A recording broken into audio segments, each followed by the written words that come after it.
کامران کی موت کو 2 ماہ گزرے تھے اور میں بامشکل ہی سہی لیکن خود کو سنبھالنے میں کامیاب ہو گئی تھی۔ ایک دن شام کے وقت میں اپنے گھر پر لیٹی ہوئی تھی جب مجھے ایک نامعلوم نمبر سے کال موصول ہوئی تھی۔ میں نے جب کال ریسیو کی تو ایک عورت بہت زیادہ رو رہی تھی۔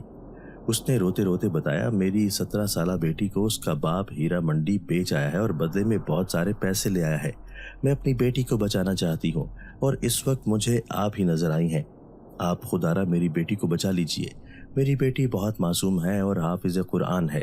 میں اس وقت ٹھیک نہیں تھی لیکن جو میرے ساتھ ہوا تھا میں نہیں چاہتی تھی کسی اور لڑکی کے ساتھ بھی ہو۔ میں کسی اور کی عزت کو تار تار نہیں ہونے دینا چاہتی تھی، اسی لیے میں نے اس عورت سے وعدہ کیا اور جلدی سے اٹھ کر تیار ہوئی اور ہیرا منڈی کے لیے نکل گئی تھی۔ میں جانتی تھی وہاں کیسے کیسے بدنام کوٹھے والیاں رہتی ہیں۔ میں نیوز چینل والی ہوا کرتی تھی اسی لیے لوگ مجھے جانتے تھے، تو اس عورت نے مجھے مدد کے لیے پکار لیا تھا اور میں یہ بھی جانتی تھی کہ جب میں اس کوٹھے پر جاؤں گی تو مجبوراً لوگوں کو اس لڑکی کو میرے ساتھ بھیجنا ہی ہوگا، کیونکہ میں نیوز والی تھی۔ میں سب کا کچا چٹھا کھول سکتی تھی۔ میں جس وقت کوٹھے پر پہنچی تو وہاں رات رنگین تھی۔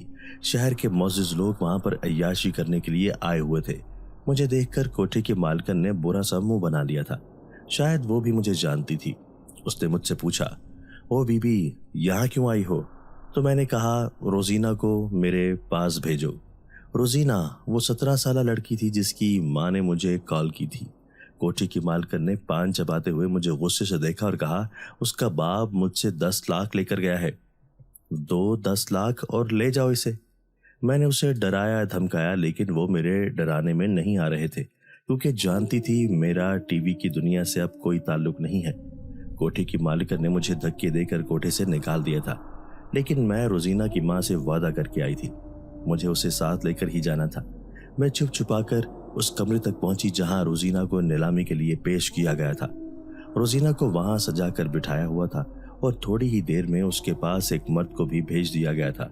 میں اسی وقت کمرے میں پہنچی تھی اور صوفے کے پیچھے چھپ گئی تھی۔ 17 سالہ روزینہ کے ساتھ زبردستی کی جا رہی تھی۔ اس سے پہلے کہ میں کچھ کرتی روزینہ نے اونچی آواز میں سورہ جن پڑھنا شروع کر دی تھی۔ اس کی آواز اس قدر خوبصورت اور تلفظ اتنا بہتر تھا کہ میں سحر زدہ سی ہو گئی تھی۔ جیسے ہی اس نے سورہ جن پڑھی تو کمرے میں عجیب سی روشنی چھانے لگی تھی اور پھر دیکھتے ہی دیکھتے کمرے میں ایک ساتھ 40 جن زادے نمودار ہوئے تھے۔ میں تو یہ سب دیکھ کر ہی حیران رہ گئی تھی اور میری آنکھیں پھٹی کی پھٹی رہ گئی تھی کہ یہ معجزہ کیسے ہوا ہے۔ جن زادے جیسے ہی نمودار ہوئے تو 17 سالہ روزینہ کے اوپر ایک بڑا سا پردہ آ گیا تھا۔ وہ اللہ والی تھی اور اللہ والیوں کو اللہ بے پردہ کبھی نہیں ہونے دیتا۔ سو روزینہ کا پردہ بھی رب نے رکھ لیا تھا۔ وہ شخص جو روزینہ کے ساتھ زبردستی کرنے آیا تھا وہ ڈر کے مارے وہیں پر اپنا دم توڑ چکا تھا۔ وہ 40 جنزادے روزینہ کے سامنے جھک گئے تھے۔ روزینہ نے ان کا شکریہ ادا کیا۔ میں ایک طرف چھپی ہوئی تھی اور بہت زیادہ ڈری ہوئی تھی جب ایک دم سے روزینہ نے مجھے آواز دی اور سامنے آنے کا کہا تھا۔ میں نہیں جانتی تھی روزینہ کو میرے وہاں موجود ہونے کی خبر کیسے ہو گئی تھی۔ روزینہ نے مجھ پر آواز دی تو میں سامنے آ گئی تھی۔ وہ 40 جنزادے مجھے دیکھتے ہی ایک دم سے غائب ہو گئے تھے، جیسے انہوں نے کوئی اچھوت دیکھ لیا ہو۔ میں یہ سب حیرت سے دیکھ رہی تھی جب روزینہ نے مجھے وہاں سے چلنے کے لیے کہا تھا۔ ہم دونوں ہی چھپ کر وہاں سے نکل گئے اور میں روزینہ کو لے کر روزینہ کے گھر آ گئی تھی۔ روزینہ کی ماں نے مجھے دیکھا تو بہت سی دعائیں دینے لگی تھی۔ روزینہ کی ماں جب میرے لیے کھانا لینے گئی تو میں نے روزینہ سے سارے قصے کے بارے میں پوچھنا چاہا، لیکن میرے ذہن میں بہت سارے سوالات تھے جو مجھے تنگ کر رہے تھے، اور پھر روزینہ نے جو باتیں مجھے بتائیں وہ سن کر تو میں شاکڈ رہ گئی تھی۔ روزینہ نے بتایا کہ بچپن سے ہی ایک بوڑھا جن ان کے ساتھ تھا، اور جب 14 سال کی عمر میں روزینہ نے قرآن حفظ کر لیا تو وہ 40 جنزادے اس کی حفاظت کرنے کے لیے اس کے ساتھ رہنے لگے تھے۔ وہ 40 بہت ہی نیک تھے اور اس کا بہت احترام کرتے تھے۔ روزینہ کا باپ برا آدمی تھا۔ کئی بار ان جنہوں نے روزینہ سے اجازت چاہی تھی کہ وہ اس کے باپ کو سبق سکھائیں، لیکن روزینہ اپنے باپ کو کوئی سبق نہیں سکھانا چاہتی تھی، بلکہ وہ اپنے باپ سے بہت پیار کرتی تھی اور بہت عزت کرتی تھی۔ لیکن اب اچانک سے جب روزینہ کے باپ نے اسے فروخت کر دیا تو جنزادوں نے غصے میں آ کر اس کے باپ کو غائب کر دیا تھا۔ روزینہ اور اس کی ماں مجھ سے بھی واقف تھی، کیونکہ بہت پہلے میں خالہ کو جس بزرگ کے پاس دم کے لیے لے کر جاتی تھی وہ بزرگ دراصل وہی جن تھے جو بچپن سے روزینہ کے ساتھ رہتے تھے۔ انہوں نے روزینہ کو میرے سارے مسائل بتائے ہوئے تھے۔ روزینہ نے بتایا کہ میرے خالو کی دوسری بیوی نے میری خالہ اور گھر پر جادو کروا دیے تھے، اور وہ جادو کا اثر ہی تھا کہ خالہ 2 سال تک تڑپنے کے بعد چل بسی تھی، لیکن ان کے جانے کے بعد بھی اس جادو نے اس گھر سے اپنا اثر نہیں چھوڑا تھا، بلکہ وہ مختلف شکلوں میں مجھے ڈرانے لگا تھا۔ کبھی ڈپارٹمنٹ میں تو کبھی گھر پر مجھے بری طرح سے ڈراتے تھے۔